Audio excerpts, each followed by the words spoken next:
कुरान के इस रूहानी सफ़र में एक बार फिर आप सबको खुशामदीद। चलिए आज हम पारा 4 की गहराइयों में उतरते हैं और देखते हैं कि इसमें हमारे लिए क्या हिदायत है। ये एक ऐसा सफ़र है जो सीधा तकवा की तरफ ले जाता है। अस्सलामुअलैकुम वरहमतुल्लाह। उम्मीद है आप सब बिल्कुल ठीक ठाक होंगे। तो चलिए अल्लाह का नाम लेकर इस नूरानी सफ़र का आगाज़ करते हैं। आप जानते हैं पारा 4 की शुरुआत ही एक ऐसी आयत से होती है जो सीधा दिल पे लगती है।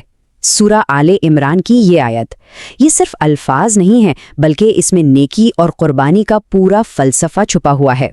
सच कहूँ तो हमारी आज की सारी बातचीत का जो मरकज़ है ना, वो यही आयत है। तो फिर सबसे पहला सवाल, असल में नेकी है क्या? अक्सर हम सोचते हैं कि ये बस कुछ रस्मी इबादतें हैं, लेकिन नहीं, कुरान हमें बताता है कि इसका ताल्लुक तो सीधा दिल से दी जाने वाली कुर्बानी से है। कुरान इसके लिए एक बहुत खूबसूरत लफ्ज़ इस्तेमाल करता है, अल-बिर। अल-बिर का मतलब है मुकम्मल नेकी। इसमें सब कुछ आ जाता है, ईमान, इखलास और सबसे बढ़कर अल्लाह की राह में अपनी सबसे प्यारी चीज़ खर्च करना। और यही वो अमल है जो बताता है कि हमारा ईमान कितना सच्चा है। अब ज़रा यहाँ एक लम्हे के लिए रुकते हैं और सोचते हैं, हम सब के लिए हमारी सबसे कीमती चीज़ क्या हो सकती है? किसी के लिए माल, किसी के लिए अपना वक्त, या शायद कोई ख़ास हुनर। सवाल ये है कि क्या हम में इतना हौसला है कि उसे अपने रब की खातिर दे सकें?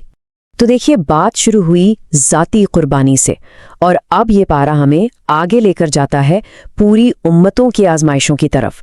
जो तारीख़ी वाक़यात इसमें बयान किए गए ना, उनमें हमारे लिए बहुत गहरे सबक हैं। कुरान हमें बार बार पहली कौमों के इम्तिहानों की याद दिलाता है, और ये भी कि उन्होंने कैसे सब्र किया। ये बस कहानियाँ नहीं है, बिल्कुल नहीं। इनका मकसद ये है कि हम भी सीखें कि जब मुश्किल वक्त आए तो कैसे साबित कदम रहना है। और इन्हीं वाक़यात से सबक लेते हुए हमें अपनी ज़िंदगी में आने वाली आजमाइशों को भी देखना चाहिए। क्या वाकई हम इन मुश्किलात से सब्र करना सीख रहे हैं, शुक्र करना सीख रहे हैं, अल्लाह पर भरोसा करना सीख पाते हैं? ये सोचने वाली बात है। अच्छा, तो ज़ाती सबक हो गए, तारीख़ी सबक भी। अब ये पारा बात को एक बिल्कुल नए रुख पर ले जाता है। अब बात हो रही है एक पूरे मुआशरे की, एक ऐसा मुआशरा जहां इंसाफ हो, हमदर्दी हो, और यहीं से सूरह अन-निसा शुरू होती है जो मुआशरती कवानीन की बुनियाद है। तो एक बेहतरीन मुआशरे के लिए कुरान हमें 3 बुनियादी चीज़ें बताता है। नंबर 1, यतीमों के माल की हिफाजत। नंबर 2, शादी ब्याह के मामलात में इंसाफ। और नंबर 3, वरासत की बिल्कुल सही मुनसफाना तकसीम। असल में यही वो अहकाम है जो हमारे ईमान को एक प्रैक्टिकल शक्ल देते हैं। लेकिन बात सिर्फ कानून तक नहीं रुकती, इससे भी आगे बढ़कर कुरान इंसानी रिश्तों की अहमियत पर बहुत जोर देता है, क्योंकि असल में तो यही रिश्ते हैं ना जो किसी भी सोसाइटी की उसकी असल बुनियाद होते हैं, उसकी मजबूती होते हैं। सोचिए, एक मजबूत मुआशरा कैसे बनता है? वालिदैन से अच्छा सलूक, अपने रिश्तेदारों का ख्याल, ज़रूरतमंदों के लिए दिल में नरमी, पड़ोसियों से अच्छा बर्ताव, और जो कमज़ोर हैं उनकी जिम्मेदारी लेना। जब ये सब चीज़ें मिल जाती हैं तभी जाकर एक रहमदिल और मजबूत कम्युनिटी बनती है।